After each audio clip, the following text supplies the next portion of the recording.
Can I have the backdrop, please?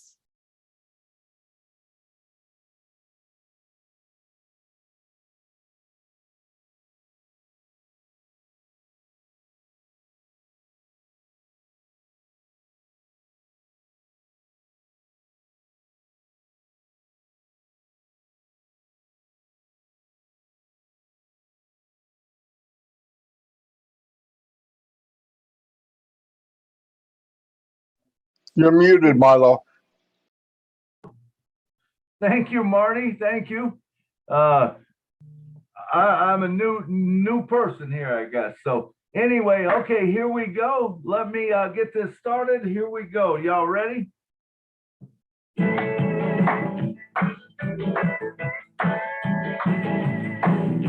ONPASSIVE Milo Joe is here today. You don't want to miss a single word they say. Bringing you founders from a near and far. Listen as they tell you now just who they are. Listen to the stories and how they tell. In just 3 minutes how it's doing well. Telling us what it's all about today. And how they're loving that ONPASSIVE way. ONPASSIVE, it's a here today. ONPASSIVE, there's just no better way. Listen to the ONPASSIVE Milo Show, so then you can be the very first to know. ONPASSIVE, it's a here today. ONPASSIVE Milo Show is coming your way Saturday. ONPASSIVE, oh yeah. Take it away, Milo. That's funny. All right. Thank you so much for being on the show, because remember, if you was not here, there would be no show. And just thankful to be back today. I've been gone for 2 weeks, but what a great experience I had being able to go away, and everything was run just so smooth. And I'd like to thank Miss Lynn Nakamoto. She helped do that. Lynn, come down and say something to us. Hi, everybody. We missed Milo. We missed you, Milo, so much. But we did it without you for 2 weeks, but no more. You have to come back and stay, okay? All right. Thank you. We love Thank ya. you. Thank you, Lynn. Love you too. Thanks for all you do. And Mr. John Barilla, who takes care of the chat, and he was actually a host on this show. Come on down, John, and say something to us. Okay. Hi. I was actually answering a question in the chat. I went, oh, let me get back there. He's gonna call. Hey, how are you? It was a pleasure. It was a pleasure to help out. I really enjoyed myself. So glad to have you back.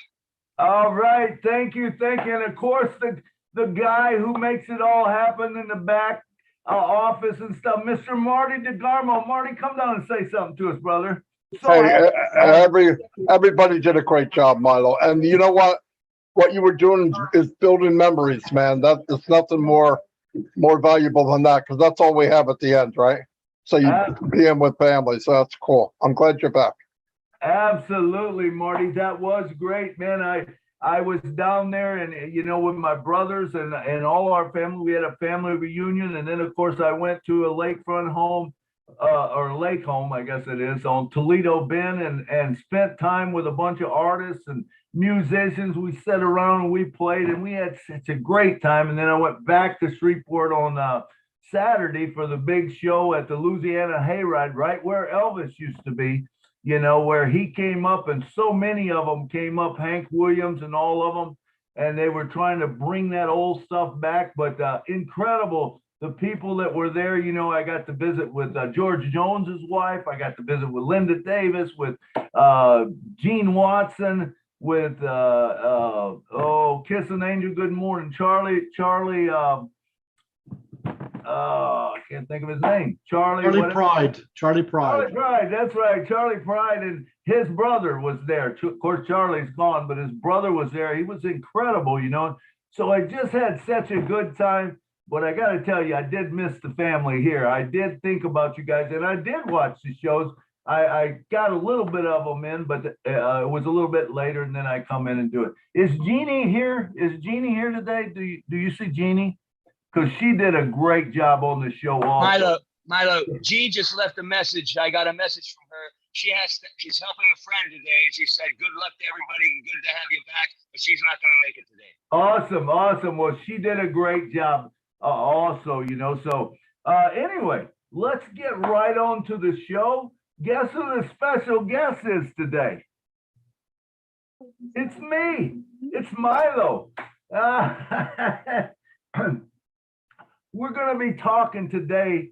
I wanted to talk. I wanted to come on and talk. I love what's happening with ONPASSIVE right now. But I know that, and we've been saying it for a long time on this show. Hey, what are you going to do with your apples? What are you going to do with it? I want to tell a little bit. I'm going to go into some depth about my life that you haven't heard before. So believe me, you might. There's things that maybe you didn't know about me that I'm gonna bring out today, and we're gonna go into. I want people to start thinking about how you've been blessed.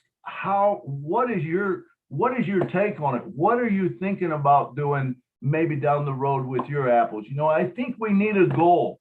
We need to know in advance, because I don't think, even myself, my little small mind cannot comprehend this big thing. It's so big that I just can't comprehend it all. Okay, so what I would like to, I'm just going to start out and tell you a little of my life story. So I grew up as a Pentecostal preacher's son, and so don't hold that against me. I know we're never good. Those preachers' kids are bad, but anyway, I had fun my whole life. I am a person that I always see the bright side of things, and whatever I go through, it's something that I go through. But if I didn't go through it, if I didn't have those bad days, I would never have the good days. I wouldn't even know what they were, right? We would never know what. And I do believe that a lot of things in life are all about perspective. It's how you deal with it. It's what you do. So as a young boy, I got married right out of high school. I had a chance to go to college. I didn't take it. I said, nope, I want to get married. And it was mainly because I wanted to get out on my own. And I got out and I started making babies right away. I had two daughters. I got two wonderful, beautiful daughters that just think the world of me, and I think the world of them. And now I've got grandkids and stuff, but I've worked my whole life, and I've always been one that was able to kind of go to the top more or less. Even as an 18-year-old, 19-year-old, right out of high school, I remember going and taking a job. They asked me if I wanted to be a steward, union steward, and I said, well, what does that mean, an alternate? And they said, well, it means you get to be second in seniority. I said, man, that sounds like a good deal. So of course I took it. So I went right to the top right away, So things like that, I've been very blessed in my life with things that I've done. Then I became a salesman, and I started selling because I like to talk. I don't know if you knew that or not, but I do like to talk. And so I become a salesman, and I always did well at whatever I did. I got into a lot of these, MLM, network marketing, and I always did good, but other people didn't. And so I was ready to give that up. But in 2007, I had a corporate come to me, and they wanted me to take a spot to be a salesman for them. I've never been a person that's all about the money. I could have made more money elsewhere, but if it didn't feel right to me, or if I didn't think it ethically, if I don't believe in something, I'm not doing it. That's just the way I am. So in 2007, they wanted me to take this job. And at the time I was considered, they called me Mr. Glenlord, because I'd been at this job selling building products to these large homes on the lakefront home. Well, I had my people, my builders that would only buy from me. And this company really wanted into that market, but they couldn't get there because MILO was there. So they come to me and wanted me to go. And at the time, things were starting to deteriorate a little at the other company. So I ended up going with them. That was in October of 2007. My world, I was on top of the world. I had a beautiful brand new home, 35,000 or 3,500 square foot home.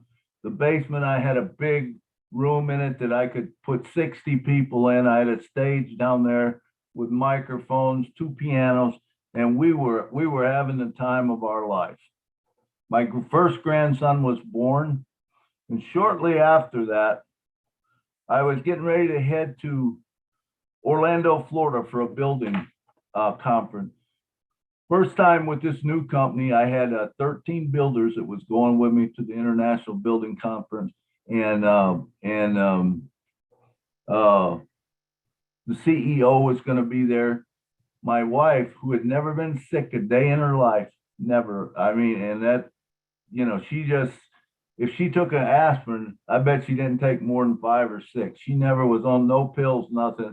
She exercised every day. She was in great shape, you know, and she would talk to me about the way I ate sometimes, but she wasn't too bad about that. But anyway, 2008, February 13th of 2008, I remember going into she said that the doctor wanted to see her, you know, and we were headed out on the 14th. We were supposed to fly to Orlando for this big meeting.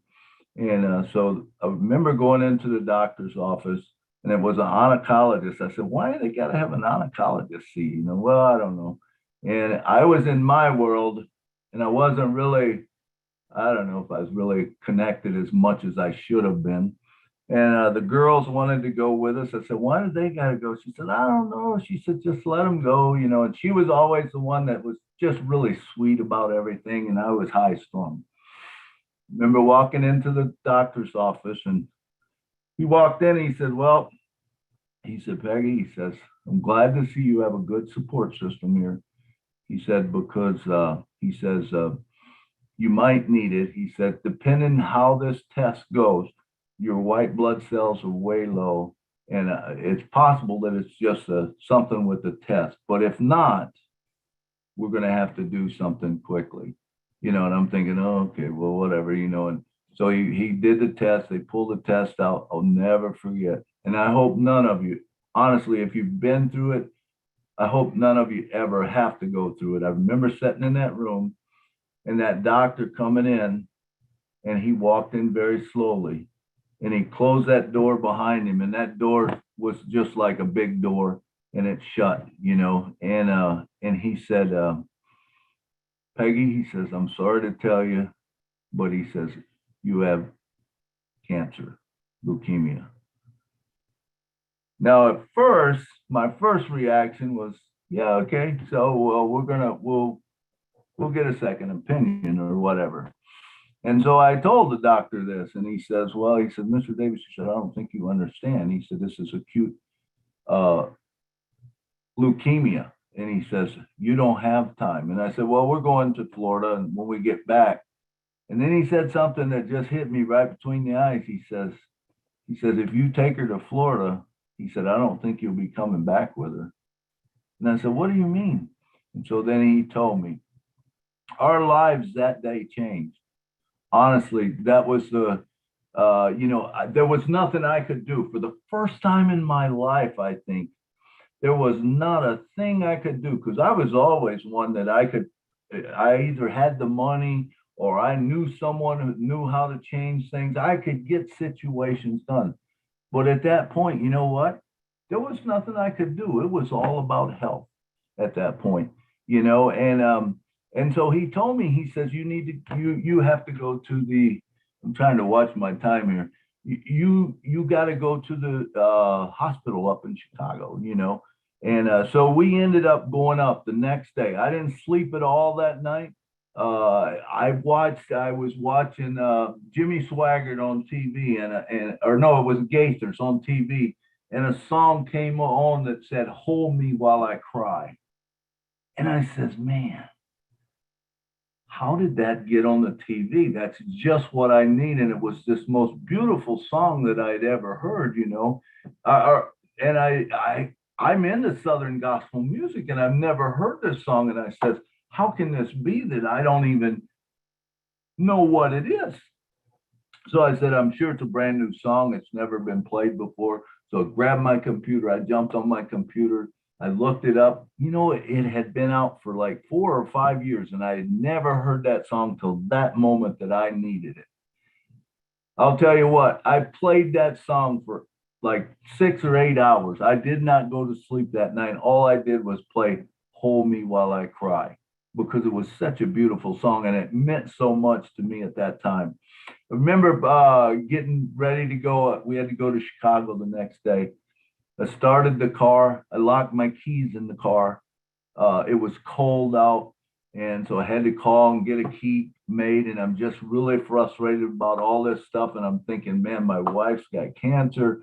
And I remember going up down the road, and it was not nice that day. And I'm looking over at people, and I'm thinking, you know, they were smiling, and I'm thinking to myself, man, my wife's got cancer. I remember walking into the hospital, that long hospital hall, and people would smile and laugh at me or whatever. And I'm thinking, man, my wife's got cancer. You don't know it, but my wife's got cancer, you know. And we walked into the big room where the cancer people were. It was all cancer people in there.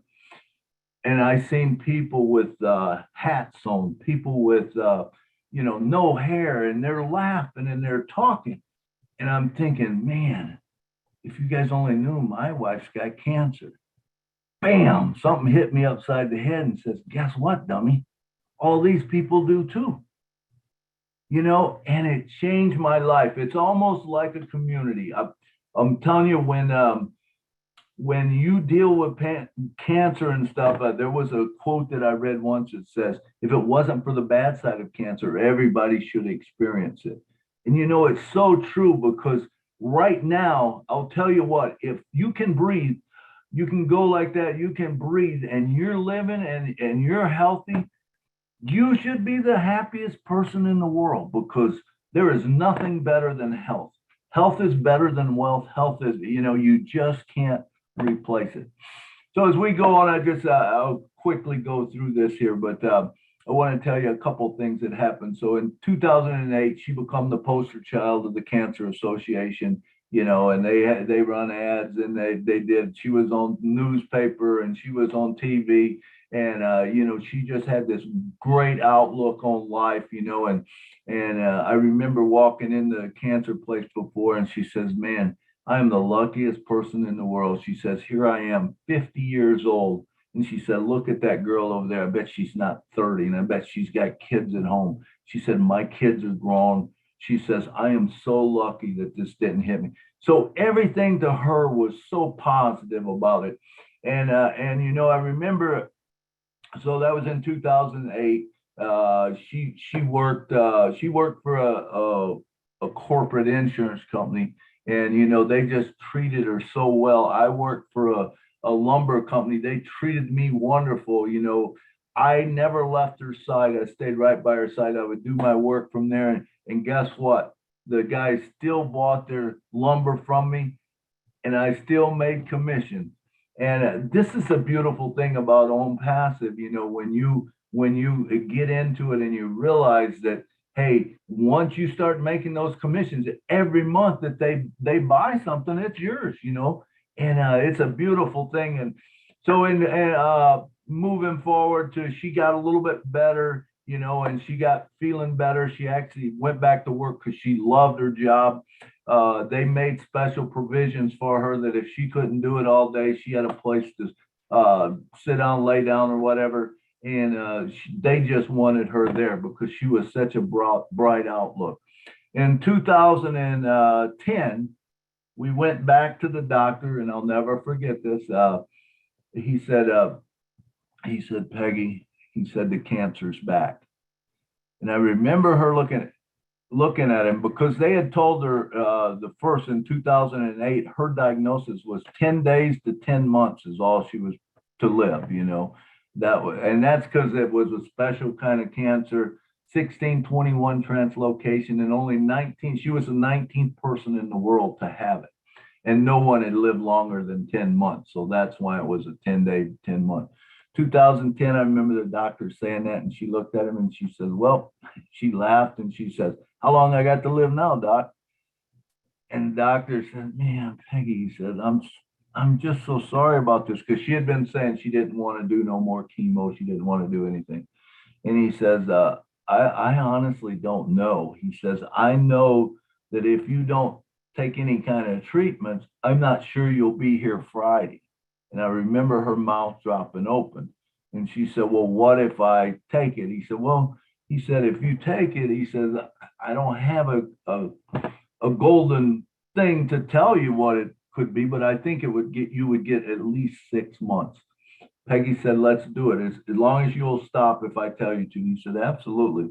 So Dr. John was going to start her on the thing. And we walked out of the hall, and old Milo had his head hanging down. And he's thinking, man, I've only got 6 months possibly with my wife. And Peggy was always the kind of, she would jump around. She was the life of every party. And she hit me upside my arm and she says, hey, big boy. I said, yeah. She pointed at herself. She says, I got 6 months to live. How long you got? I said, Peggy, that's not fair. That's not even funny. She said, I didn't mean it to be funny. She said, I got 6 months to live. How long you got? I said, I don't know. Nobody told me. You know, that's the truth of it. We could walk out, we could get hit by a car and whatever. We don't know how long we got to live, you know. And she was making a point and she said, can we just live life to the fullest? I said, absolutely, darling. I said, whatever you want to do, we can do. In 2010, I won a trip for sales to Puerto Vallarta, Mexico. She wanted to go. She ended up going with me. She talked the doctor into letting her go because he said he couldn't tell her what to do. So to her, that meant she could go. 2011, we ended up going to Dominican Republic. I'd won a trip there. In 2012, right before she passed away, we went up to Mackinac. And she lived life to the fullest, and she taught me so much about living life, and she was an inspiration to me, you know. But I say all that to say this, you know, sometimes in life, we have to, you know, look at whatever we're going through, and we have to look at that in perspective and change it.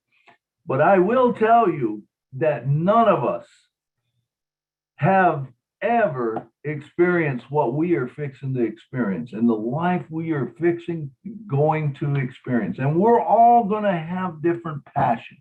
Every one of us is going to have a different passion in our life of what we want to do with our apples. And I think it's important for us to start thinking at this point about goals, about what do we want to do when this comes about, because it is coming about. It's just a matter of when. It will be here. I promise you, it will be here. And we have to be ready for it when it comes.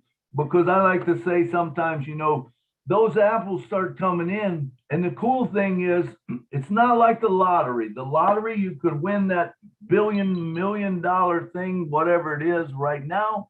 And you know what? That's a set amount of money. And guess what? As you take away from it, what happens? It's gone. It's gone. What happens with ONPASSIVE? You take away from it and you send it out, and it brings a whole lot more back in. And you send it out more, and it brings even more back in.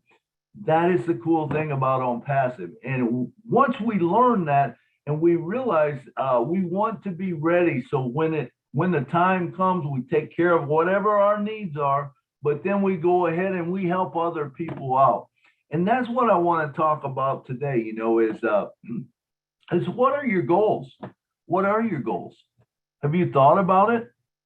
What are you going to do with your money? What are you going to do? Who are you going to help? How are you going to help them? Things like that. So I would like to open this up and talk to you and talk with everyone about that, you know, and we can discuss it, you know, how is things? What is it, you know? So I'm ready for hands. I guess I've did my story. My wife passed on. She told me, live life to the fullest. You enjoy life. And guess what? I am doing it. I have never been more happy in my life. You know, I'm just excited about what's coming up. And like I tell people, when I had COVID, I said, if I leave tomorrow, I want every one of you to know that I've been the most blessed man in the world. There is no one that's been more blessed than I have. The people I know, And even this ONPASSIVE family. I mean, I look at the ONPASSIVE family and I think, man, I got thousands and thousands of people around the world that I know and that I've been blessed to know. And when I can sit down and talk with people, I'm just excited. If my daughters are in town and I get to sing with them, I'm excited as can be, you know. It's just all about, you know, living and loving life. All right, I see a hand up. Miriam, come on down. Hi, how's everybody doing? Good. Okay, what I want to do to help people is I want it to be practical as far as I'm concerned. Right now, gas is high. It's hard to get food because of the prices. So one of my ideas is to get gas cards. Um, give out gas cards to help. Get Walmart cards to help people with groceries or if they need to get clothes for their kids. They need to get shoes, whatever they need to do. Those are the kind of things I want to help with. My husband, who passed away in 2020, Mark wore a prosthetic. It got to where things get expensive. Not everybody has insurance. Um,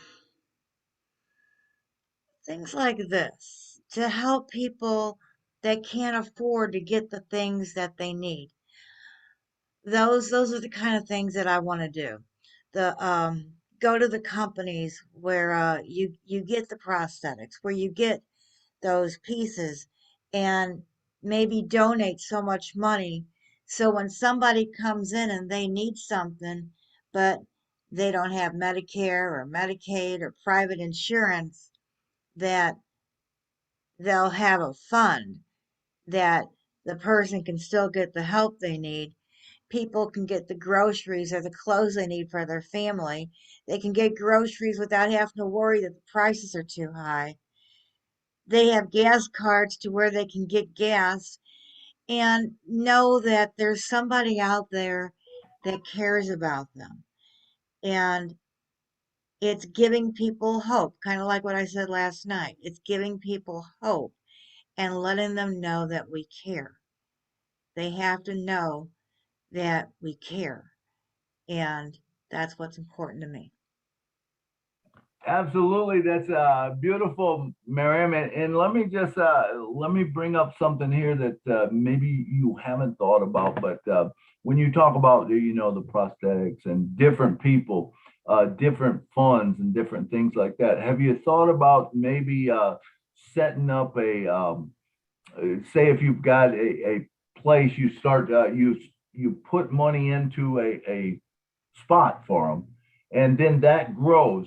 And as people take out, you keep adding to it, and they maybe will then add to that. You know, they could buy a spot underneath that prosthetic help or anyone that wants to do that. And all of a sudden, it becomes a big fund that people will be able to take out of it, and it will support them. And you know, the thing about it is a lot of these people, like I know with cancer, and I'm going to do this with cancer, is when you have cancer, people don't realize what you go through as a person. You know, how you go through, and maybe you have to decide between making the house mortgage this month or buying the medicines you need. Nobody should have to make that decision. So what if my thing is anyone going through cancer, I'm going to have a fund that I buy them a spot, and then you know that's going to continually pay them over the month after month after month, you know, or day after day even, you know, which will relieve a lot of that pressure off of that person. Something to think about. But I love your heart. I love what you're doing. You know, it's going to be a good thing, and the same way with the groceries and funds and stuff. If you happen to be out and you see someone that looks like that they might need it, or you know someone that needs it, you know, buy them a spot, and all of a sudden, you know, they start making it. So we can give them a fish, which is money. You know, we can give them a fish, but we can teach them to fish by giving them that thing. And the truth of it is once you buy just one little small part, say if you bought ONET, say if they bought the ONET, well, they're watching their wallet and they're getting money off ONET, but all of a sudden, you know, they got $800 in here for Academy. but it costs $80. It's a pretty easy decision to take $80 and put it in so you get the 800 out. You know what I'm saying? So all of these things are beautiful things, that we're gonna be able to do. But I love your heart and how you want to help people, and I think that's a true ONPASSIVian. Is we're not about the money. It's all about helping other people, I believe. So I love your heart. Thank you, Miriam, for coming down. Let me see. We got Mr. Tony Monk from Canada. Come on down, brother. Hi, Milo. That was an amazing story that you told us. Wow, very heartfelt story. I had a tear in my eye. But now you've got your family, you've got your daughters all singing with you. Your wife is up there looking down, smiling, and saying, "Right on, Milo. You're living your life to the fullest," which is the way it should be, right? Yeah, it's amazing. ONPASSIVE is amazing. It's going to give us the resources financially and everything we need to make a big difference in the world, a big, huge difference in the world. One of the things I'm going to do with my with the apples that come in to begin with, I found out 3 years ago that I had a daughter. I didn't know I had a daughter. This daughter of mine has 6 kids of her own. Right, so I've got 6 grandkids. 17. I think the oldest is 17 years old, so it ages me. But that's one of the first things I'm going to do is have a family reunion. Like Ash said, look after yourself first. Make sure that everything's taken care of personally, and then you can help on a much grander scale. And I'm really looking forward to helping a lot of places like rural places in the world that need water and schools and just the basic needs that we all take for granted. You know what I'm saying, Milo? So those things are very important as far as I'm concerned. I had a friend of mine who also passed away in 2016. It was my best friend that died of cancer. It's a horrible thing to go through. If you've never been through it, to see it, I don't wish that on my worst enemy. It's not a pretty sight, believe me. And he was a very wonderful person with a beautiful heart, and he always cheered me on in everything I did in life. And we talked about my daughter back then, that I had a daughter, but I wasn't quite sure for sure, 100%. But he was like, well, you know what, Tony, if you do, I'm going to come and support you as well. Unfortunately, he's not going to be able to, but he will be able to on a spiritual level. And I know that for a fact because I believe in that. So yeah, all kudos to you, Milo. It's great to see you. You look fantastic, my friend. It's good to have you back after 2 weeks. Thank you, Milo. Back to you. Thank you, Tony. Thank you very much. Yeah, it is.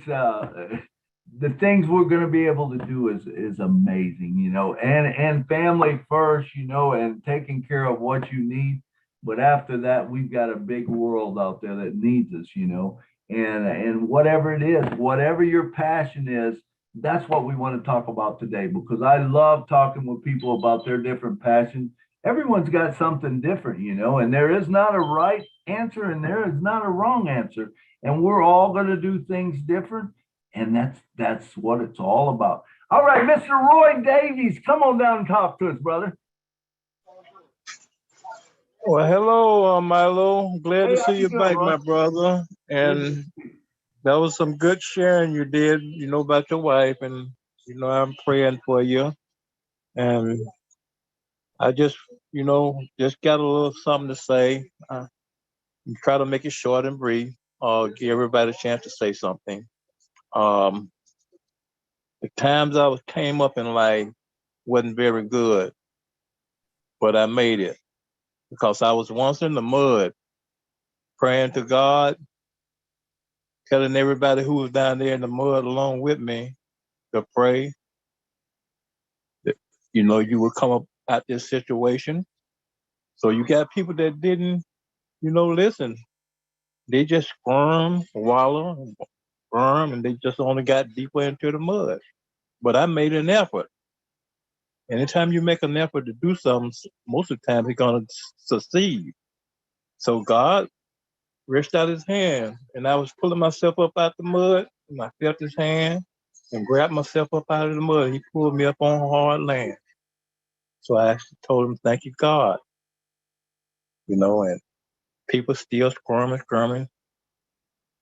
You're going to stay there if you do that. If you got a negative attitude, thought, you're gonna stay there. So my whole thing in life now, it ain't about the glamour and glory. I'm excited where ONPASSIVE is at now. Really excited. But it don't pressure me none because I know it's here and we made it. And the only thing we just got to do is just hold on a little bit more longer till everything get manifest the way it's supposed to be, and everything gonna be all right the rest of our life. And plus my legacy and people remembering me, I'm leaving a legacy, for my family because I don't want them to, have to go through bad times in their lives. If they handle this right when I'm dead and gone, they won't, because this shit's gonna last forever. And for us people remembering me, I don't really care if people remember me. I want to remember myself and what I do while I'm on this earth right now. As I look at news about other countries and how the little babies and people just dying because of lack of water and food and all that kind of stuff. I just couldn't look at it. I have to turn it off because I begin to start tearing up. So that's my whole thing. When I get my family together, get myself together and everything is all right, that's what I want to do. Go to other countries and I want to meet these type of people and I want to be able to make a big difference in their life. And I just want to get down on my knees and just hug about 5 or 6 kids at one time. And I know they'll probably be crying. They probably won't be crying no worse than me. So I thank Ashma Farah. Thank God for giving him the heart that he have to help all of us and ONPASSIVE. It's going to change all of our lives. And that's all I can say. And I thank you, Milo. That was beautiful, Roy. I love your heart, man. I love it. And it is so true, exactly what you said. I want to expound on some of that a little bit. We can stay where we're at if we want to. But remember, life is all about perspective, I believe. In other words, I remember seeing a post once and I loved it. It was a meme.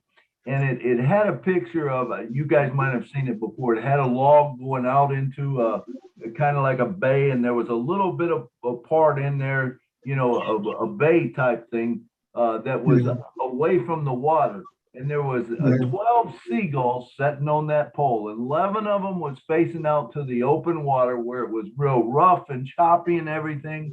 And one was turned and he was looking into the bay where it was just all nice and smooth because the tree was blocking those waves from coming in or whatever. And the post above it said, life is all about perspective. And it's so true. It's how you see things.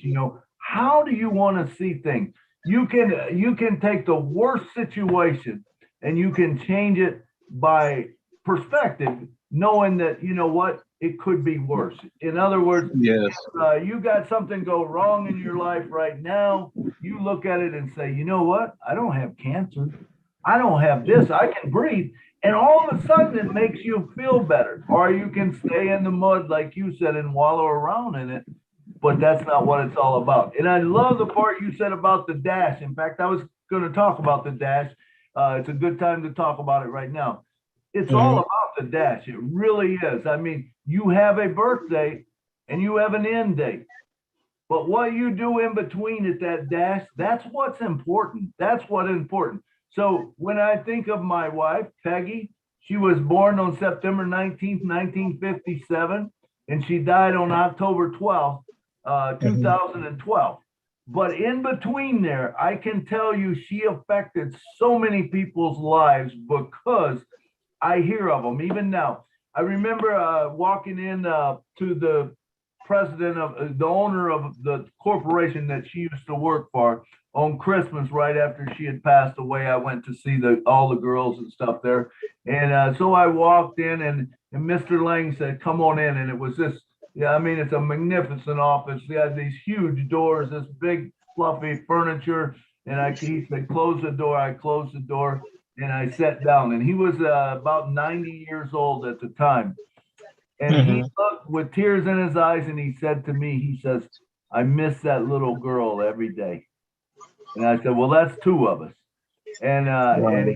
said, she used to come. He says, there were days where I didn't even want to get out of bed, but I got out of bed and I come to work only because she was there and she was the male person and she was very animated. So he said she'd walk in the door and say, hey, Mr. Lang, how you doing today?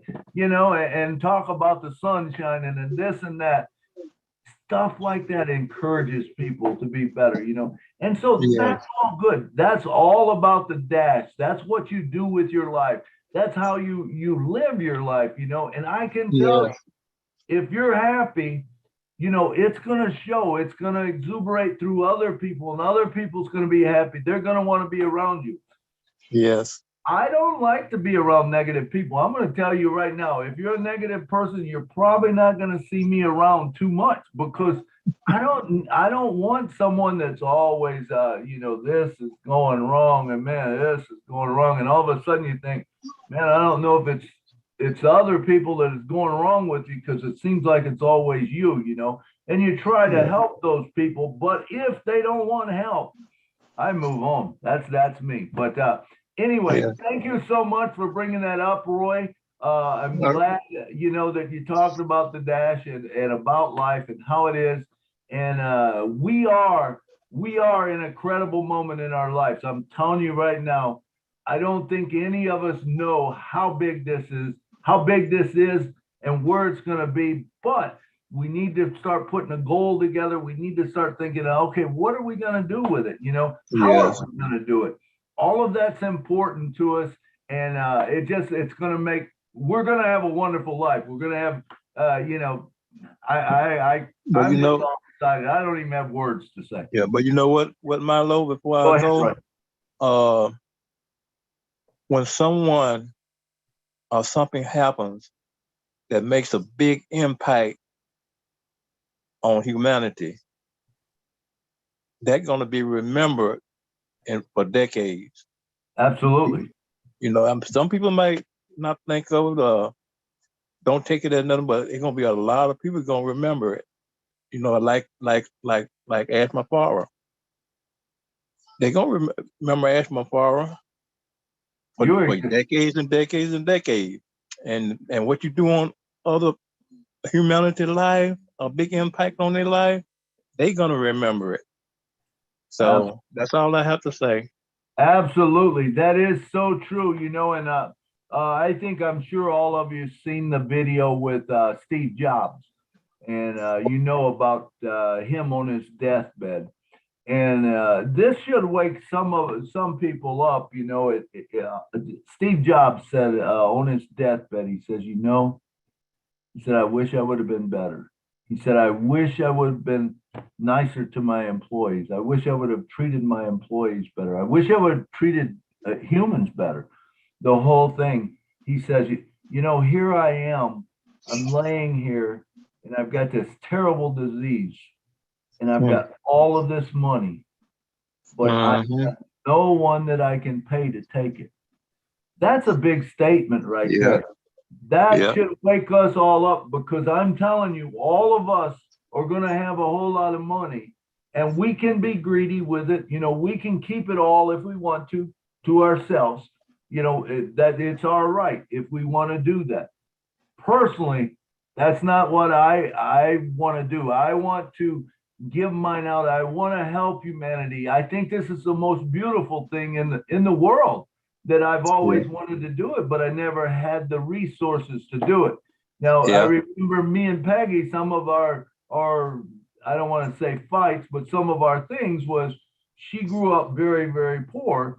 And so when we did very well, she would give to anybody. Anything that she had, she would give. And I would say, Peg, it's okay. I love to give, but you have to have something in the funnel. I says, it's got to be coming in before you can push it out.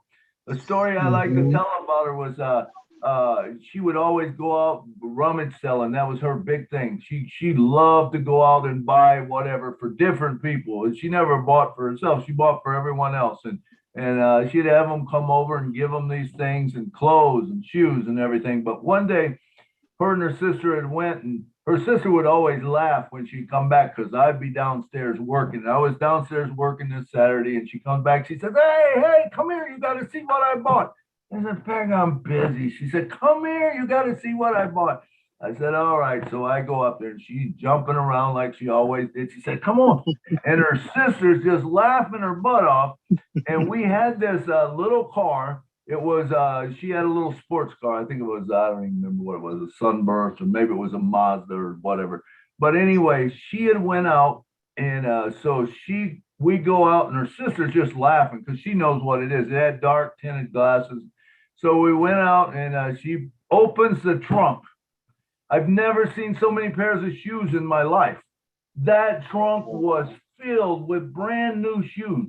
I mean, there was sandals that were size 3. There were boots that were size 12. I'm looking at this and I go, Peggy, what are you thinking? She said, what? I said, who are these for? She says, I don't know, but I'll find someone.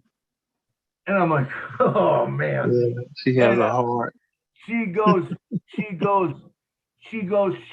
the whole store out. It was Elder Bierman was going out business or something. She bought every one of the pair of shoes because they were 90% off. Not only was the trunk filled, I didn't know it at the time, but the whole back seat was full of shoes too. You know, and she gave every one of them up, but she would always bring that thing and she'd go, look how much I saved, you know, and they always would circle it in red. She'd say, look how much I saved. I said, Peg, I told her one time, I said, Peg, I tell you what, you keep saving us all that money, we're going to go broke, you know, and I'd laugh about it. But she was just a good person and good-hearted like that, you know, and, you know, so, I mean, that's life, you know, that's what it's all about. And now, you know, I'll be able to do stuff like that. I wish she was around to enjoy it because I know she would love it. She'd be out, you know, she wouldn't have any limits, you know. Ash says there's no limits to it. So, but anyway, she's still there with my daughters and all that. One of my daughters is just like her. So anyway, next up, we got Miss Amy Radecki all the way from South Haven, Michigan. Come on down, girl, and talk to us. Hey, Milo. Hey, everyone. Thanks for the opportunity. I appreciate you guys. So I'm not going to really say anything new from what all you have already said. But I do have a son that went to heaven, and he did die from leukemia. And so I have a special place in my heart for little children and parents that are going through an illness. And not all of them pass away, but mine did. And so my heart is to help other parents that have little children that are going through whatever kind of cancer there is. So I don't want to lose myself here, but there are so many things that we're going to be able to do. Like you said, Milo, the sky's the limit. Ash said that. He said, make a list and make it again because it's not big enough. So I'm looking forward to be helping my own family. We have 8 kids and 5 grandkids and be able to set them all up. But I definitely want to help people that have children with cancer. And there's so many other things, but I'll let it go for there. Thanks, guys. Absolutely, Amy. That is a beautiful heart. And when you watch people go through cancer with children, and I remember when Peggy was going through, there was a little boy in St. Joe that he didn't have leukemia, but it was some form of cancer. And to watch him deteriorate and the family, you know, I don't care where you are. Cancer is no respecter of person. I don't care if you got a lot of money, you don't have any money. It doesn't matter.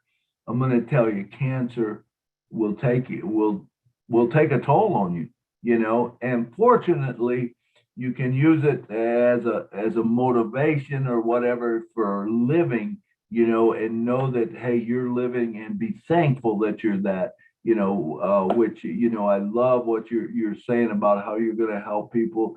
And I want to be involved in some of that also, you know, because anytime someone's sick or whatever, you know, it's tough, man. And you just hate for people that have, no one should have to go through that, where that, you know, it just costs, I mean, millions and millions of dollars. Peggy's was over 2.7 million. Go ahead, Amy. One more thing, you just reminded me, after he passed away, and all of that, we had to file bankruptcy. We lost our house. We lost both of our cars, the family business, everything was gone. And so I've been at rock bottom, and I'm looking forward to being able to help other people that are at rock bottom. And thanks, Ash. Thank you, Ash. Yep. And Amy, I believe that too. I was very fortunate that I didn't lose everything. I could have very easily. But because I was at the same place. I mean, my mortgage didn't get paid one month, and I remember the bank calling me, and I'm like, 1 month and you're calling me? Are you kidding me? You know, and talking about, well, they could take the house and whatever. Well, hey, you do whatever you got to do, because what's important to me right now is not that house, you know. And so I was very blessed that I didn't. And, you know, when she passed away, I had life insurance and was able to pull out of it. But I mean, I'm still not where I was, but I'll get back there, you know. Actually, I'll go way above, you know, with this ONPASSIVE. And I am so blessed also, like you and all of us here, that Mr. Ash Mafaro did come up with this. And what an amazing thing that we have. It's just going to change humanity. It's going to change life. It is going to be the correction to the corruption. All right, next up we got Mr. David Otto. Come on down, brother. Hello, how's everybody today? Good. How you doing, David? Great. When you brought up the subject of cancer, I've got a really good friend, and I gone to register. Unfortunately, he can't come up with the entrance fee. It's like Canadian, and I can't do it. But he's got cancer. He's got a family of 8 kids. He's working, and sometimes he misses work. And the last time they read in the Riot Act, where before they told him like, oh, no problem if you need time off, this and that. But, you know, he's going through a really rough patch, and like he's pending right now. So if I believe I can still like get him in if I can get the funds to pay it. So like, I mean, I had cancer. I was lucky because it stayed in one spot for like 7 years, and it came out to be a tumor, and it broke the surface, where if it would have gone the other way, I wouldn't be here right now. So I just wonder, like, if there's somebody could help me, you know, get him paid so that he's got this. Because I mean, I don't know how much longer he's going to have, but like, it's something for his family if he goes away. So. Right, Dave. Dave, one thing about it, remember the founders are all done now, basically, other than pending founders. But if you get him in right before, which is going to be very inexpensive for all of us to do, you know, when your apples start coming in from day one or whatever, you know, you don't need that much to get him in. And if by chance you don't have it, man, get a hold of me. You know, once it launches, I'm strapped out right now, so I wouldn't be able to help you at all. But I plan on helping all kinds of cancer patients later. So if you start a fund for him or something, let me know. I'll put a spot under. Okay, so even though he registered before it closed, it means that there's still a chance he could get in, or no? If you is he a pending founder? Yes. if he's a pending founder, he can, if he can come up with the money, he can. But what I'm saying, if he doesn't, that's not a lost cause, because all I would say is that time when it, we get the products and we're able to give out the free products to people. And then I don't know exactly how it's going to work, but say if it's maybe a reseller, he could come on as a reseller, but it's important. Well, I mean, whenever he gets in is fine, but whoever gets in before that initial rush, or if you get in on day one, you're going to be way ahead of the masses. And so you're going to do very well. Okay, thanks a lot. That helps. Yeah. All right. For sure. All right. Let's see. Do we have anyone else? Man, I can't believe there's no one else. No hands up. Come on, y'all. I'm looking for hand. There we go. All right, Listra. Man, we have a bunch of Canadians on here. I think the last 4 or 5 people were Canadians. All right, Listra, come on down and talk to us, girl. Hello, I don't know if I should. After listening to your story, it's so close to mine. I lost my husband the same way. And it was a long, painful, sad journey. And yeah, after a while, the pain leaves you, but you don't forget. I don't know how you feel, but I know you don't forget. It's as though it happened just yesterday. And I was left with 2 young boys. And that was very hard. But I had family who were there to help me, which was, amazing. That was so amazing. And also, the church I was in then, the members were incredible. They came home to see me. They brought meals. They brought cash. They were just amazing. So when I was able to return, I gave everything I could to that church. I helped wherever I could, in the Sunday school, the children's groups, in the kitchen if they needed help. I mean, I was so blessed by them that I wanted to bless them in return, and that felt good. So to this day, I give to Cancer Research monthly.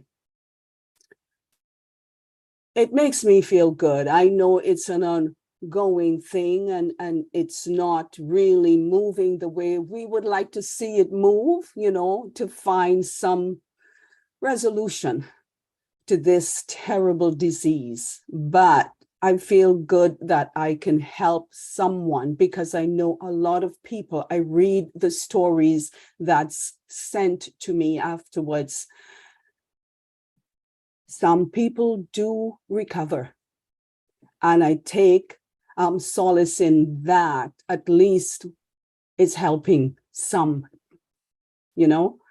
So yeah, so I will keep on helping where I can, because I was blessed by a lot. Anyway, I just wanted to say that. I can't say any more right now. Thank you all. Thank you, Listra. Thank you, Listra. I understand what you say, and I was in the same way. I was blessed so much, even though my wife was very inspirational to the whole thing. I mean, I hate to say this, but there was times that she lifted me up when I should have been lifting her up. She was the one sick, and sometimes I was the one complaining about it. She never complained once. But we also had a church family that they brought meals, they brought things. I got to tell this one little story. I remember one month, it was tough. And I remember pulling up to the drugstore, and to get her medicine, and it was one of the only medicines they were going to try. They had tried everything else, and I had great insurance. I mean, I had the best insurance you can have. And I pulled up there and I got the thing of medicine, and they gave it to me, and they said it's $800 and something, $832. And I go, no, I said, I got insurance. And I'll never forget the look on the girl's face. She says, I know. She said, but that's the copay. I go, are you serious? Yeah, that's the copay. Now, there was people that I know could have never made that happen. I made it happen, but I didn't have money for the mortgage that next day. But I'll never forget. I never told anyone even this story. So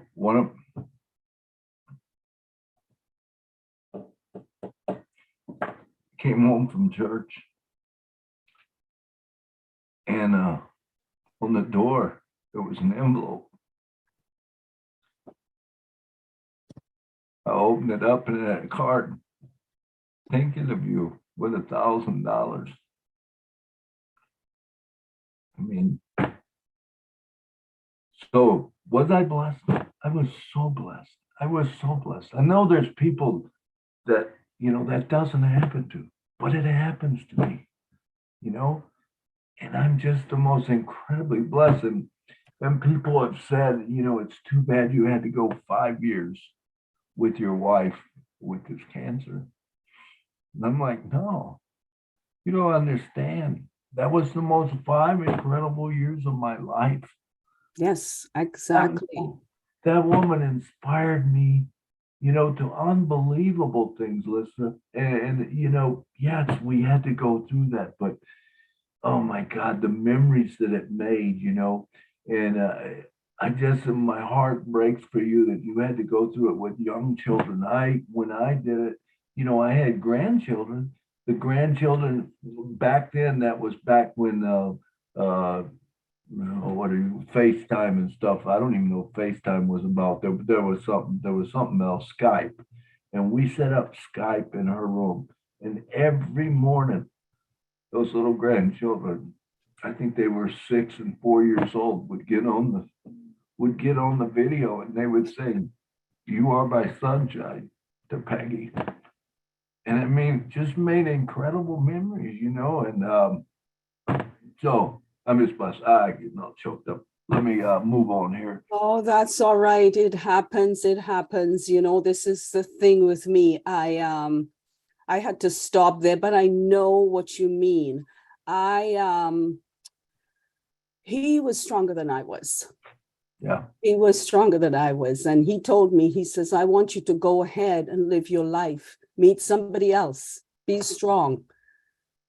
And you wonder where the strength comes from, but they know where they're going, right?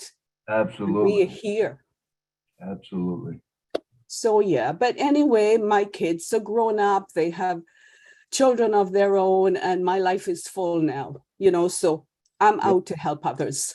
Oh, and it's, Elisra, I know you probably feel just like me because you know what it's like to go through it. So when you're able to give someone help, it's going to be incredible. I mean, I can't tell you, that's a huge passion of mine. And the other thing you said was churches. I believe that churches, are an arm that reaches out into community. And I plan on working with churches and helping churches to, because I want churches to be able to help cancer patients. I want churches to be able to help musicians and different people in life. I want them to be able to help foreign missions where they go over someplace else and they maybe sponsor a missionary who then will sponsor all these other people underneath it and grow this thing to a big thing where they can have clean water, they can have shoes, they can have food to eat. Some of them, don't even know anything about, they've never had internet. They don't know anything about a phone. They don't know about banking. All they do is they know that they get out there and they garden or whatever they do, Yeah. It's going to be such a blessing for us to be able to help these people out and to present, you know, and the thing is, like I said, we're changing the world one person at a time. And it started with Ash Mafaro. You know, Ash Mafaro started this thing, and now there's a 1,000,005 of us that are saying, hey, we want to do the same thing. And when we can help some other people, and you know, as I was saying, like even with a missionary, we go into a country that's never even heard anything about it before, or whatever, that are poor and you know, don't have good water and stuff like that. And we go in there and we help a person that's in there trying to help them, and all of a sudden it expands and expands. It's going to change countries, people. It will change countries, and it will be the correction to the corruption. It's something that I love. All right, thank you so much, Lysra. I loved hearing your story, and I'm sorry for breaking down, you guys, but sometimes. Hey, listen, it's natural. It happens Yeah. all the time. Don't be sorry. It happens to me. Yeah. Thanks, Milo. It does. Hey, thank you. All right, Mr. Alan G from South Africa, come on down, brother. Hi, Milo. Hey, Alan. Thanks for the fantastic show. My wife also passed from cancer in 2012. She had lung cancer and also suffered terribly with it. One of the things that I found that the doctors only believe in chemotherapy, and there's so many alternative methods that are available. I'm going to try and promote alternative treatments for cancer besides chemo. There are other things out there that work, and that's what my main focus is going to be on the cancer side. As I say, there are alternative. Well, Shivsika did quite a bit of research on alternative methods, and there were things that would work, but the doctors wouldn't even consider it. So it's actually very discouraging when you get that type of response. Yep. The cancer, the chemo actually is worse than anything else. Absolutely. And it costs an arm and a leg at treatment. I was fortunate at the time I had medical insurance, and they covered for 1 year, and she lasted exactly 1 year from the time that she had was diagnosed with it. They found it was stage 4 already when they found it.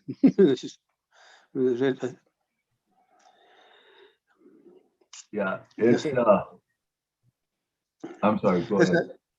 Yeah, I know it's terrible to go through. On the brighter side, one of the things also where I am in Africa here, we have what we call townships where the blacks are staying, but they're very, very poor in this very poor area.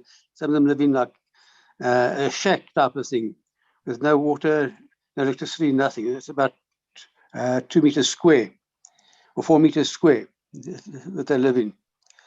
And sometimes they have like 4 or 5 kids living in the same space.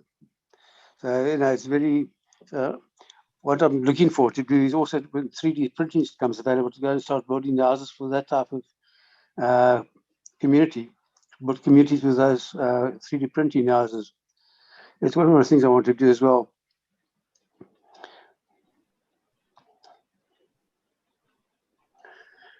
Anyway. Yes. Also, one can't change the past. I always say this, one can't change the past, but you can change your attitude on how you deal with the past. So when anything in life, if something bad happens, you say, okay, fine, it's happened, but I can't do anything about what's happened. You can change how I deal with it in the future. So that's another thing that I always say. Change your attitude to what's happened to the past. If you have a grudge with somebody, forgive them, forgive yourself. You give yourself permission to forgive, and let them. You don't have to befriend them, but so it doesn't eat you up. Because if you have a grudge against somebody, you're eaten up by the whatever's going on, but they live their life normally. They don't even know that you're so upset. They know you're upset with them, but they don't worry. You don't speak to them for I don't know how many years.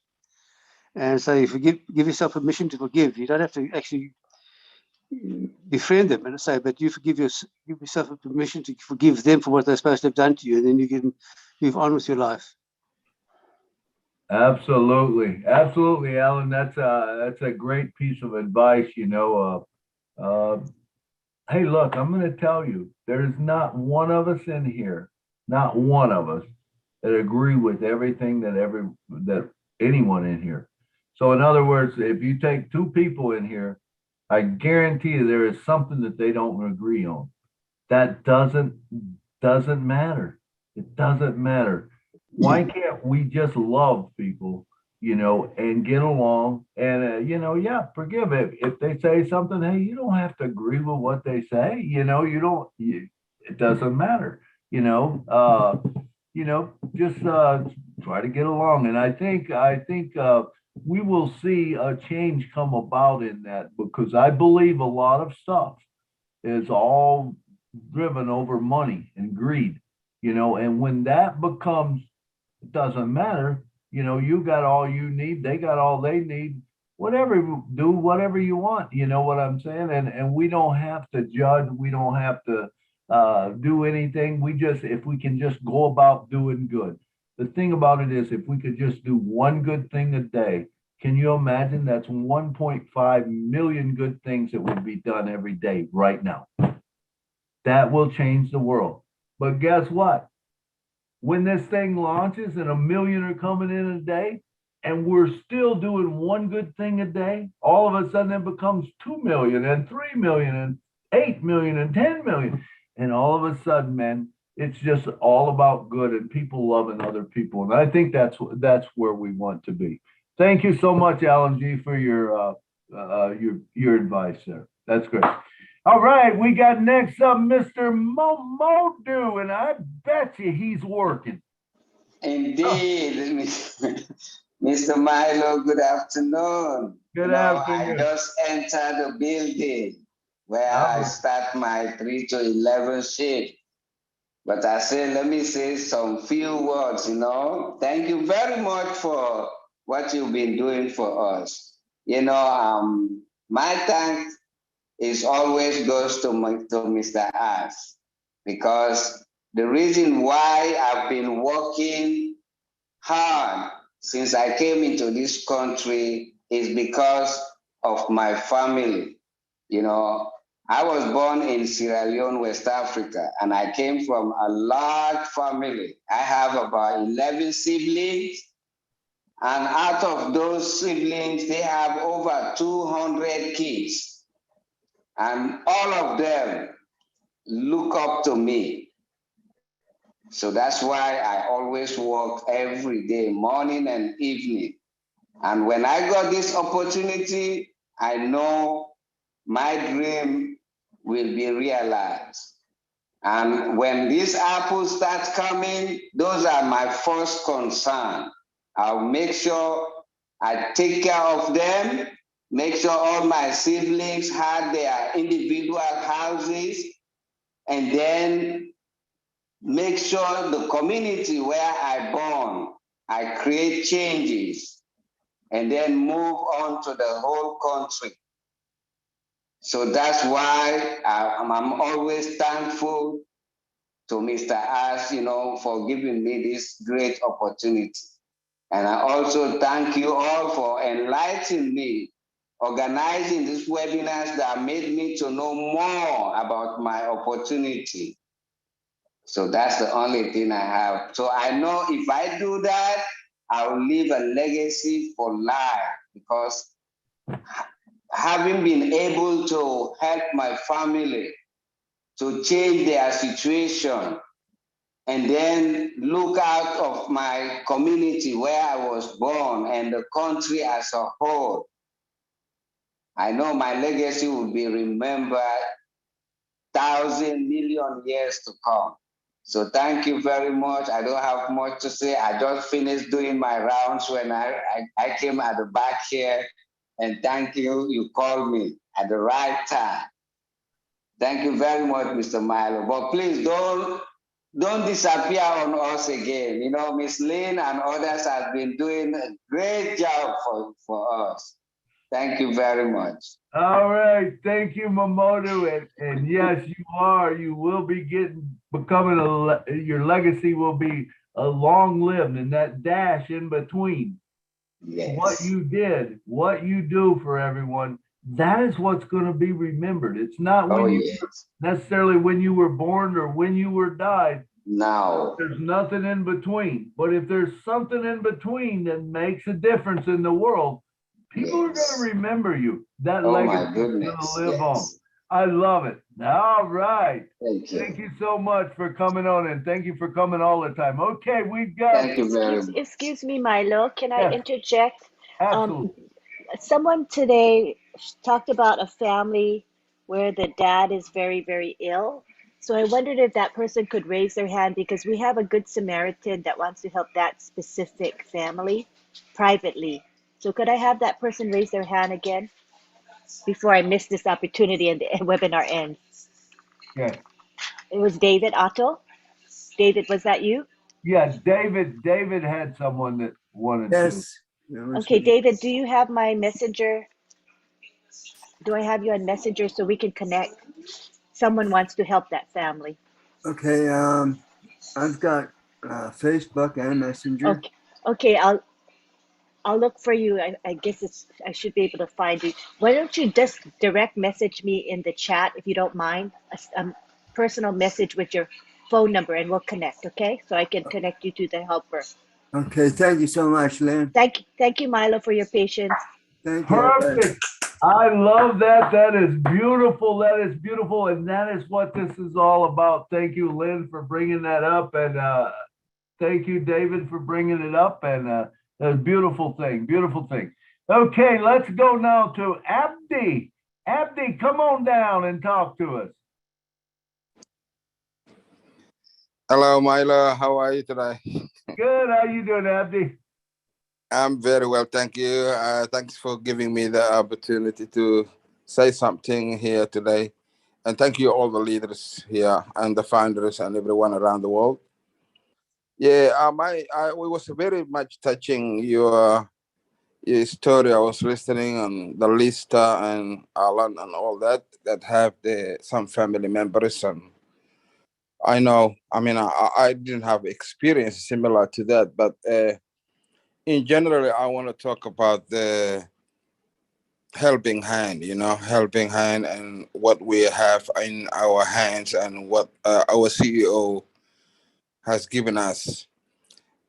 Since I was a young man, I always was the one who was giving. You know how when you are a young man and then you have a group of people, friends together, you know, and I was the one who always, if I have anything, I never know how to hide it. You know how kids had your pocket money sometimes, and then you try to use others. I always see when someone asks me something, like I think in my mind like they know what's in my pocket. So I'm more like sort of like that person who always wanted to give. And since I joined ONPASSIVE and listened a couple of webinars of Mr. Ash, my mindset totally changed. It was first like I needed, like I need to have like those apples. But then as time goes by, I feel like, the excitement is more like I want to really help, I want to really, and especially my story is similar to my brother Mamadou before me. I'm from Somalia, and as we all know, Somalia is a country who had a civil war for quite some time, and a lot of displacement and things like that. And I don't have a particular subject or ideas to help because there's so many directions for that to help me with my apples. But I created so many accounts so I would be able to look after money, but many sectors. But what we do really have here is amazing.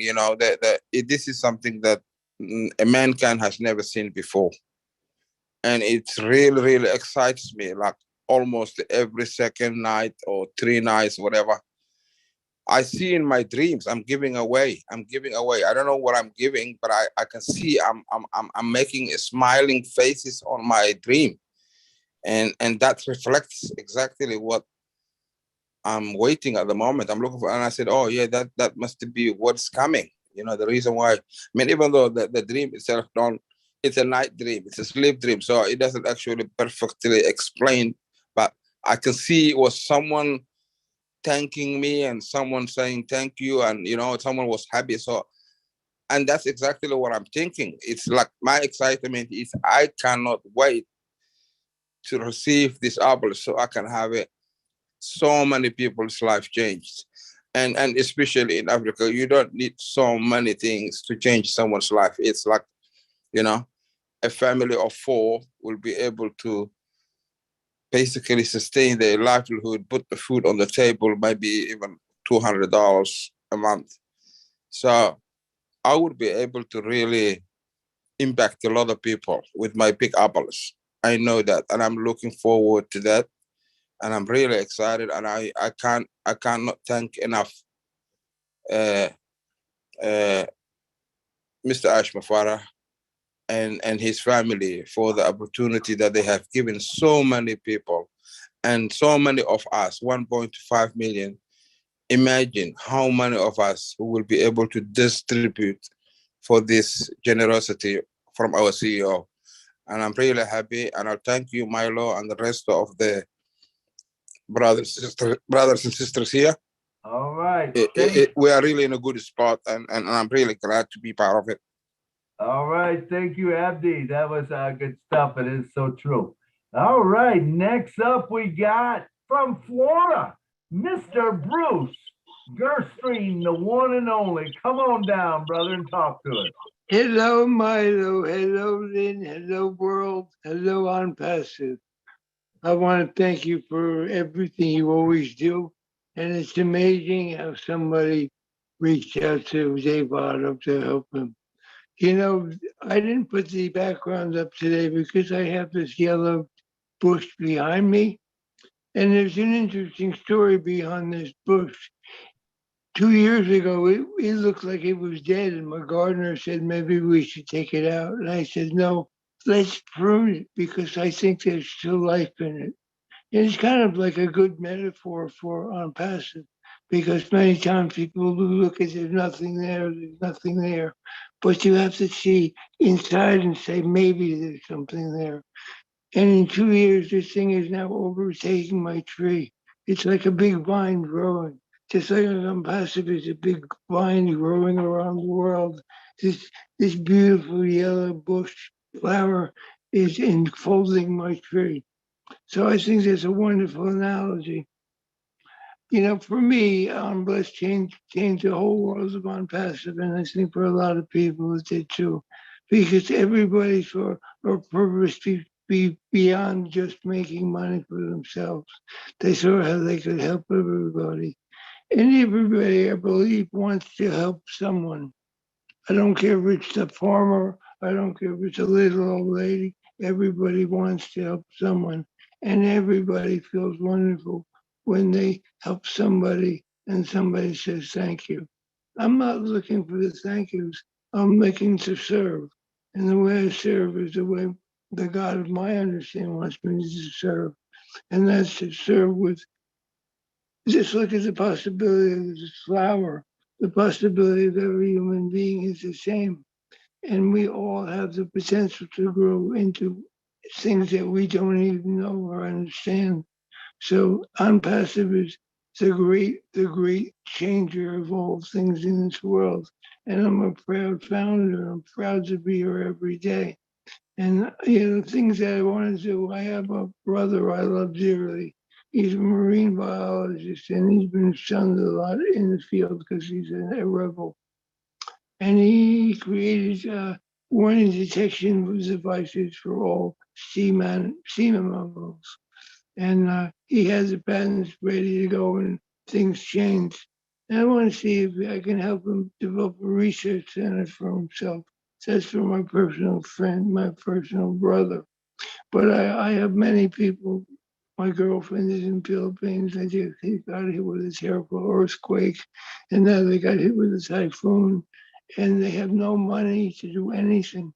And I want to help there. I want to help them with their hospitalizations. I want to help them with their buildings. I want to help them with their water. But I think anywhere people want me to be is where I think I will listen to the God that I have to tell them to direct me to where where all the apples fall and where they go, because I'm not in charge. The God of my understanding is in charge of who I help, how much I help. That's all up to a power greater than myself, loving, compassion, and kind. And the biggest thing of all is always be kind, patient, understanding, and never judgmental towards others. Have no opinion on someone else, and no one will have opinions on you. And I feel good about myself. I feel good about Milo. I feel good about everybody here. And let's keep on going to the top, beyond the top, beyond the top, and beyond the top. We're unstoppable. Thank you. Oh, all right. Thank you, Bruce. Thank you, Bruce. That was good stuff. I enjoy listening to your heart about who you want to help, and the beautiful thing, man. And you do want to follow whoever, whatever you should do. That's who you should follow and do. The beautiful thing is we'll all be able to do whatever we want to do, more or less, and we're going to have more chances to help people than we've had before. All right, Mr. David Schweitzer, were you hit with that flood at all, David? I know you're kind of around St. Louis, aren't you? I don't think so. I'm in Kansas. Oh, Kansas. Kansas, man. All right, Kansas. All right. Hey, yeah, I just want to say that I know how what that's like. I had cancer in my family and stuff, but I lost my mom in cancer, and then my brother had cancer, but my brother's still living. He ended up losing his tongue. You just don't realize how important your tongue is when you go and eat something and you don't have enough to push your food back to your throat. But anyhow, he's doing okay. I mean, he's cancer free right now. But what I want to talk about is that I just want to be able to do thank God for old Bless, help Bless out, and I just want to be able to do good things for the community because I never had that opportunity to do that. And also I want to do good things for the church because the church knows a lot of people that needs help, So just to be in church and have that power and be able to walk over and help them and have that extra little bit of money to go around and help people out that needs help. That's what I'm kind of going for right now on that. But other than that, I just, yeah, and also want to thank Axmanar, what he's done for us and bringing old Bless. But yeah, I understand what that's like, and I tell you what, it's not fun to go through all that. And but anyhow, I want to do good things for the community and also help my church out when they need help. So that's what I'm looking forward to. Perfect. I love that. I love that, David. That's one of my passions too. Like I said, churches, I think because of they affect so many people in the community, in any kind of community type action that does that. I want to bless them, because, we might not know who all it is. We're going to have plenty to bless a lot of people, but we can bless multiple people by doing it that way. So I don't see any more hands raised right now, but we've got time for maybe 4 or 5 more. But I want to just talk to you a little bit about that. I would like for you guys to subscribe to my channel. It's called ONPASSIVE MILO. Right now, I just basically got the daily inspiration. I will be putting up us singing at the church tomorrow with my family. I'm also going to bring in a lot of the singing stuff. And also, I'm going to bring in some of the stuff on that channel, that you can see some of the inspiration stuff that Peggy did while she was alive. There's some videos that she did that were just incredible. I mean, right before she passed away, they asked her if she would come up and sing. And so she said, oh, she would love to. Well, she wasn't even strong enough to get up there. We had to basically carry her up to the stage, set her on the stage. She gave her whole testimony about how she was so thankful for what had been done. And she thanked all of her family and me. This was all right before it happened. It was probably one of the hardest times I had to sing. And right after that, we sang a song that I wrote called Jesus is a Shelter in the Midst of Every Storm. And, so I'll be putting a lot of that stuff on. Also, I would like to remind you that if you don't have the Excel sheet, I don't know if you guys remember a year ago or so, I did a show, we talked just like this, and we talked about what is it that we want to help, and we made up different things. And I have that, it's like a cheat sheet. So when you get to it, you put in whoever you want to help, and it's got all different kind of organizations and stuff that kind of trigger your mind for people that maybe you want to help. Because I promise you, if you're not thinking ahead right now, it's going to come up on you so fast that you're not going to be able to just come up with all of those names. You're not going to, it's one of those things where if you're working on it and you work, through a sheet or whatever, and you put the names down, then it's easy to go back and say, oh, okay, well, I do want to help St. Jude Hospital. I want to help the Cancer Foundation. I want to help this church. I want to help, this musician. I want to help, whatever it is that you have. We all are passionate about something. And whatever it is that you have, maybe you want to provide food for the community. You want to provide medical help for people. All of that stuff, you can put in that sheet. So if you don't have that sheet, send me a DM, or if you have my phone number, text me. But if you do, I'll get that sheet over to you so you can start working on it. And there's actually even a video out that tells you how to do it. Here's what you want to do. Click on this one, click on that one, put in the names and stuff. You'll be all set to go. All right, and it's 2:30, so we got 30 minutes left. So we're going to take about 5 more hands, and I see we've got June Buckingham is here. Come on down, girl, and talk to us. Milo, do you have the URL for your website? I'd like to type it in the chat so people can know what it is, please. For my YouTube, for your ONPASSIVE MILO, you said you have a website, right? No, YouTube. Oh, YouTube. Okay. Yeah, just Let YouTube. me, I can find it and I'll post it in the chat. Perfect. Thank you. Yes, I have one, and yes, do that, please. Okay. Thank you, Lynn. I appreciate that. All right, Miss June Buckingham, come on down. Hello, everyone. Hope you're having a great day. Thankful for the rain. I didn't have to work. I didn't work today because I don't work in the rain. I don't deliver groceries in the rain. So I was able to come on this webinar, which I am so thankful that I was able to attend. Thank you, Milo, for accepting me to speak. As you see my image that I made put up there on my screen, that is my goal, is get a truck and to have ONPASSIVE put on it and feed the community one at a time.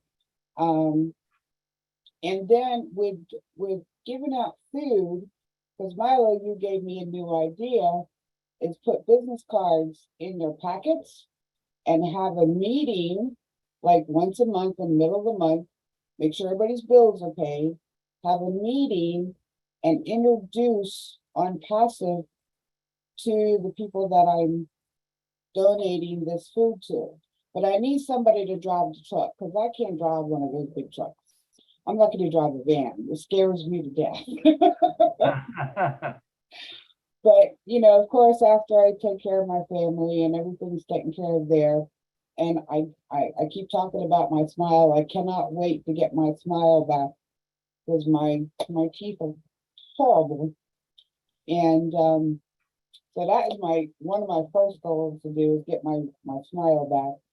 But my next goal is to help feed the community and use your idea, Milo, and have a meeting, get these people to the meeting, and hopefully change their life as a reseller. But that's my goal. I've been writing down plans. Also, I'm also looking into how to incorporate one of my sites and then have the other ones under the umbrella. So everything will be under a corporation. So I'm looking at it as a business side as well. But that's really all I have to say. And Milo, your story got me crying because I lost my mom of lung cancer back in 2005, and they couldn't figure out what was wrong with her. And by the time they did, it was too late. She was in Jersey, and they put a shunt in her, and it went wrong. So they had to fly her to Philly, and that's where she stayed, and that's where she met the Lord. I'd never seen anybody pass before, and I swear my grandparents were waiting for her at the gates, because she just sat up in her bed a little bit, and then she had this big old smile on her face, and then she laid down and she was gone. So we felt more at ease, thinking that, grandma and grandpa were waiting for her at the gates. So your story really, touched home today. Absolutely. Well, thank you, June, and I love what you're doing with the food and stuff. And I'm sure there's some that would like to get involved with that. I would be one that would like to, whether I buy a spot so that it helps you feed the communities one at a time, and then even maybe go a step further, whereas if you're giving out business cards and people are really hurting, hey, let's get something together where we can bring them on board. And because remember, we can feed them we can give them a fish, or we can teach them how to fish, and it will help so much as because when we start feeding the world, I love what you're doing. You're taking that first step, and as that builds and builds over time, remember, more people will get involved with it, and it will grow to enormous. Wouldn't it be so cool to have a fleet? A fleet going Yeah. all over the place. Absolutely. I love it. I love it. It would be awesome, man. It would be awesome. And and I like the thing about giving out business cards. I've thought about my thing. I've thought if you ever pulled up to the stoplight, and there's someone on the side of the road, and a lot of times you don't even kind of want to make eye contact with them. I mean, my heart breaks for them. But can you imagine pulling up to the road, and instead of giving them $1 or $2, you give them a card that says, hey, you call this number right here, and we're going to fix you up, and you put them into a spot, and all of a sudden they no longer have to sit on the side of the road to get money, because they're getting it every day. The only reason they would be out there is just because they want to, you know what I'm saying? And Right. especially disabled vets, man, that bothers me so much when I see, I'm a disabled vet, and I'm sitting up and I'm like, oh man, it just tears me up. But anyway, thank you so much for what you're doing, June, and keep up the good work. Thank you, Milo. You everyone have a great day. You too. Thank you. All right, and next up we got none other than the poet. You don't know it, but his feet surely show it. They're Longfellers. And not only that, this is the guy that takes a picture of me every time I fall asleep in his house. He'll say, my brother come to visit me. He's such a good guy. Oh, none other than Curtis Davis. He does the daily inspiration. He writes them every day, sends them to me, and I put them to music and speak to them. So Curtis, come on down, talk to us. You're muted, Curtis. One other thing, he has his own YouTube channel, Curtis M. Davis. You want to subscribe to that. Kurt, you're muted. You're still muted. And you're still muted. And you're still muted. Oh no, we wanted to hear from you. Hear me? There we go. Go ahead, Curtis. The host had to unmute me. Oh. I thought there's a couple things that you didn't tell much about Peggy. If you ever called to talk to Peggy, she never gave you the opportunity to say, how are you? Because she always said, how are you doing? How are you feeling? It wasn't, well, I'm down, I'm this, I'm that. It never was that. And she would give every time anyone went to visit, she had a gift for them to make their day better. I've been thinking about, and a lot of people say, well, I'm going to get cards and give to people just so they can go buy groceries. But I got to thinking, most stores now have a certain time that senior citizens can go shop, and it's before anyone else can get in there. Wouldn't it be great just to go up there and stand at the counter after they've already got their groceries, because they're only going to buy what they need. We give them a card, and they can give it to somebody else, or somebody else can give them a sob story. They'll end up giving away food that they really need. But if you go up there and you stand there when they are actually shopping and take and say, okay, we've got this, y'all have a blessed day, and give them the opportunity then to join on passive, that would be awesome. Also, another thing that really gets to me is the special needs children. And I would like to set up a big place where the special needs children could go and fish. They could go hunt. You could have people come up and take them fishing, and just enjoy life with the special needs children. But you know what? On Passive is a great place to be. Um, there's a lot of things that we never thought that we could have, that we've never dreamed as big as we should dream. And when all our dreams come true, you know, what will we do then? We're going to start blessing everyone else. Thank y'all, and y'all have a great day. Thank you, Curtis. And some of you might not know this story, but Curtis started writing poems when Peggy got sick. The first time I went in the hospital, all of a sudden I get this beautiful poem. And I said to Curtis, Curtis, where did you get that poem? He said, I wrote it. I said, you didn't write that poem.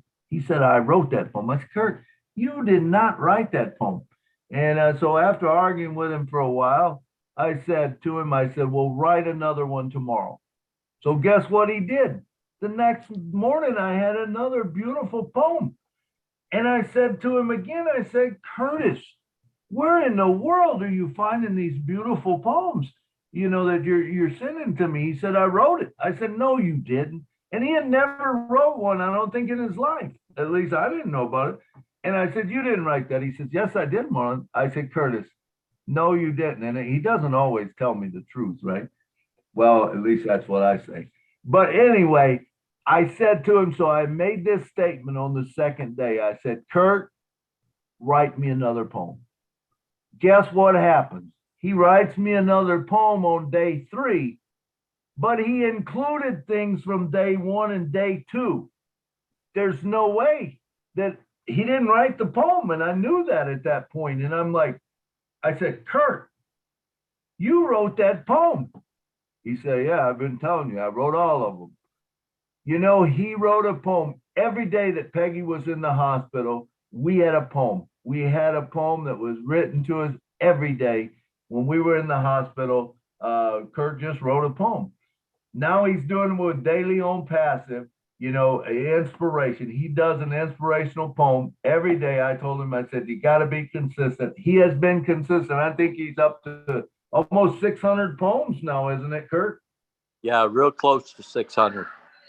600 poems. So subscribe to his channel. You never know what he's going to inspire you about, but it's cool. It's only a 2-minute poem. You can listen to it over coffee in the morning, and it'll make your day. But it's good stuff. Thank you, Kurt, for always being there for me. All right, and it's about time to close it down. I guess we don't have time for any more. It's a quarter till. So I want to thank everyone that was on the show today. You guys made the show. Every one of you, your incredible stories that you told. Thanks for listening to my story. And it's just a wonderful place. I want you to know where we are right now. You cannot believe what a wonderful place it is and where we are going and where we're going to go. But I want to thank all of you, every one of you, for coming to the show. Because remember, if you was not here, there would be no show. And it wouldn't, you guys are the ones that make the show. I'm glad that I'm able to fill in and help out. But also, I like to thank our co-host that's here today, Miss Lynn Nakamoto. She's every place. Come down and say something to us, girl. Milo, this was a beautiful show. It was really special. It touched my heart, and I know it touched other people's hearts as well. So keep doing what you're doing, Milo. You're awesome. Thank you, Lynn, and you are too. And thank you for coming on. And people might not realize how big a help you are, but you are the one that keeps everything running here and running smooth for me.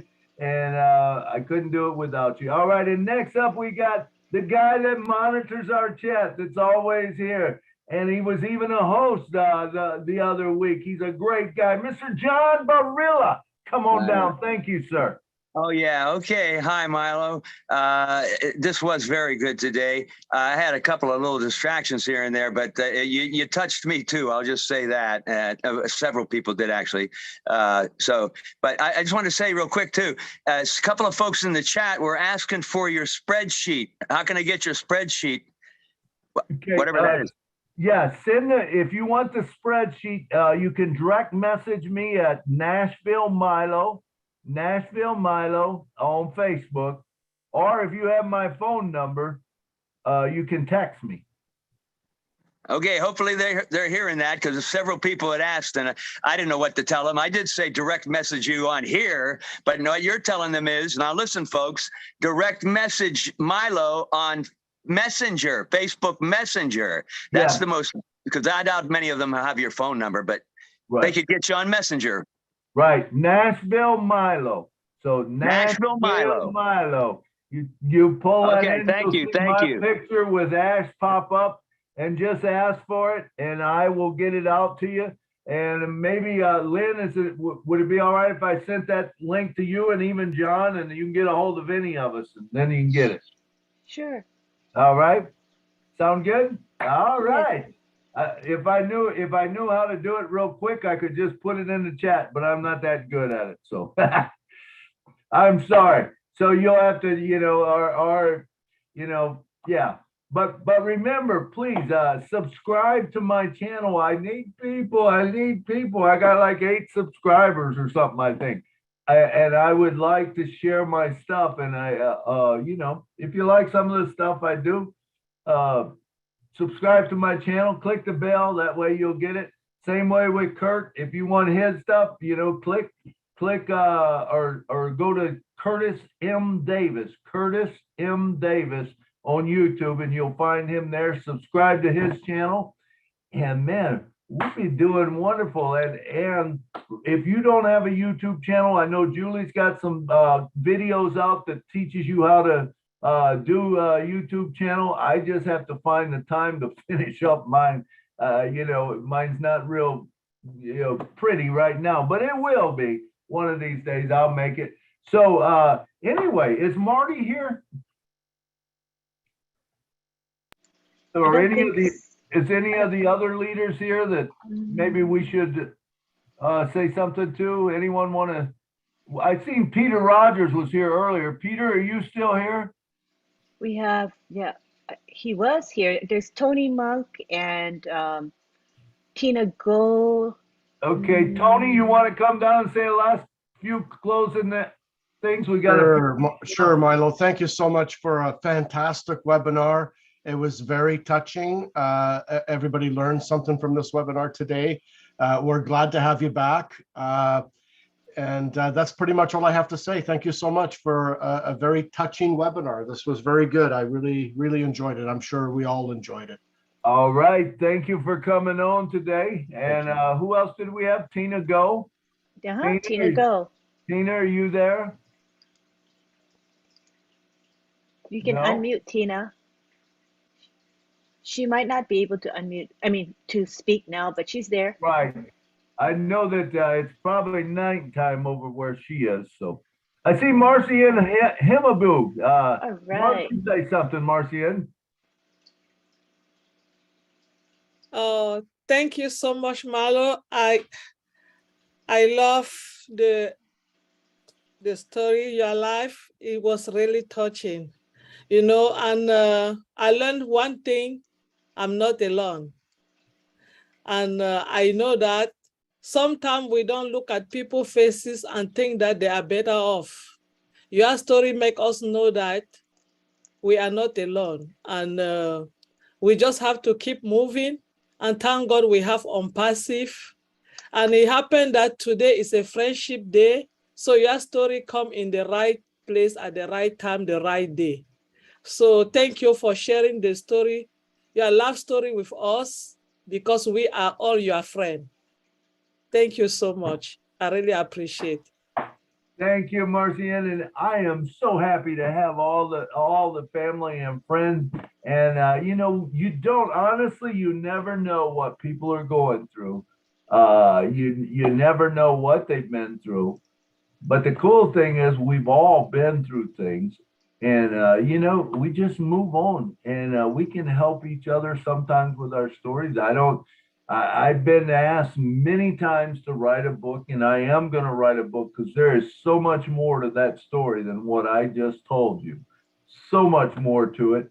And I've even had a publisher want to do a movie on it, a book and a movie, because there's some incredible stuff that I didn't even mention about how the Chicago Tribune picked up my story, because I used to do a daily blog every day, and sometimes I would do it 10 times a day, telling about what was going on. And because it was such a ordeal, because you know, she was only the 19th person in the world to have it, and her ups and downs. And we did videos where I would go up every day on the 11th floor and I would sing to the cancer patient. And I have videos of those. And then days that she felt good, she would come up there. I'll never forget, on my wedding anniversary, she come up there that day. And even though she was in a mask and she was weak and stuff, she come up there and she sang, "Could I have this dance for the rest of my life?" And it was just amazing to watch that. You know, here she is in a mask and she's singing and people are sitting around. And I don't remember, I think that was the song that this lady just come up and just dropped in front of her and said, "That's the most beautiful thing I've ever heard," you know. And we were doing nothing more than just giving back, giving of our time. You know, we were happy to be there. We were thrilled that we could be part of that, you know. And so there's just a lot of things that, like I said, and even Kurt said, you know, that maybe I didn't tell, you know, because just a lot goes on in 5 years, over 5 years.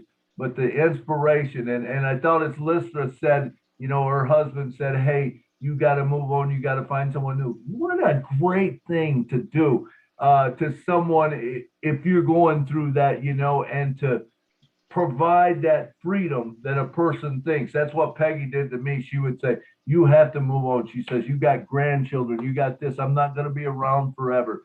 You got to find you someone else. You got to do this and do that," you know. And you know, but just a beautiful thing, and it's a beautiful story. It really is. And you know, and I didn't even get into like when she passed away. You know, she passed away, and there was I got to hurry up here. But there was a time where, you know, she would always ask, "Did we get any messages?" And I heard the last day of her life, I walked over to the window and I'm looking Did you across. see that chat come up again? No. It's back again. All right. And so, Oh, I'm sorry, I was unmuted. But Milo, what I wanted to tell you is that I have the link to your Facebook profile page in the chat now. So they can just click on it and they'll get to it. Okay, perfect. Milo? There you go. You guys just click on it and then send me a message. So let me finish this real quick. I'm looking over the skylines, and Peggy was already unconscious. She was in a coma or whatever. She'd been on a tube.